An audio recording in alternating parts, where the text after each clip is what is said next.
Bonjour et bienvenue à vous sur la chaîne 2 minutes au jardin. Alors aujourd'hui, vous voyez, petit composteur. Eh bien, je vais essayer de faire une liste assez complète de ce que vous avez le droit de mettre dans votre composteur pour faire un très bon compost. Alors, premièrement, tout ce qui est déchets qui va être sorti de nos cuisines. Ça va être les épluchures de fruits, bananes et autres, les légumes, carottes, épluchures de pommes de terre, le marc de café, les sachets de thé, les filtres en papier, les coquilles d'œufs, ainsi que les restes alimentaires, du pain, la viande, mais attention aux excès de ces derniers. Il faut faire attention donc de ne pas trop en mettre. Après, on va parler de tout ce qui est tonte de gazon et feuilles. Alors j'insiste, les feuilles qui n'ont pas de maladie.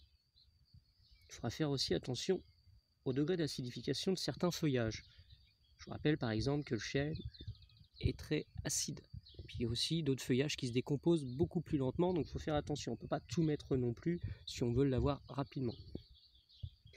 Pensez aussi une petite chose à mettre un activateur de compost tous les 20 à 30 cm de déchets, si vous voulez que ça se décompose plus vite. Et oui, je vous rappelle qu'en fait, pour que ça se décompose vite, on a besoin d'oxygène, de nourriture,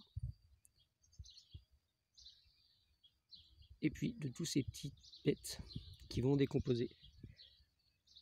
Voilà, et puis de l'eau aussi pour activer la chose. Après donc, on mettra tout ce qui est déchets de notre vie quotidienne, du journal. Mais attention de ne pas mettre les journaux colorés.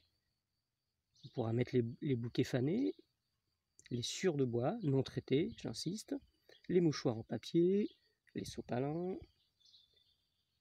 les cendres de cheminée qui contiennent potasse et calcium, donc important pour le rééquilibrage du pH dans le sol. On pourra mettre aussi la litière du chat, de préférence litière végétale. Après aussi, le composteur peut accepter d'autres choses, mais bon, qui seront plus difficiles à décomposer. Les coquillages, les noyaux, les os,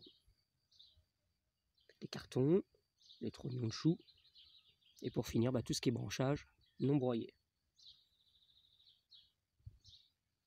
Alors, l'urine peut servir d'activateur de compost, car elle contient de l'azote, petite parenthèse comme ça. Et puis bon, je vais finir tout simplement en vous disant que quoi que vous mettiez au compost, il faudra essayer d'avoir un rapport C sur N, c'est-à-dire carbone sur azote, égal à 20 ou 25, ce serait le top pour votre potager quand vous allez donc le mélanger après à votre terre. Et puis, on va éviter dans ce compost de mettre du plastique, du verre, des métaux et les cailloux. Vous faites tout ce qui est inorganique. Voilà.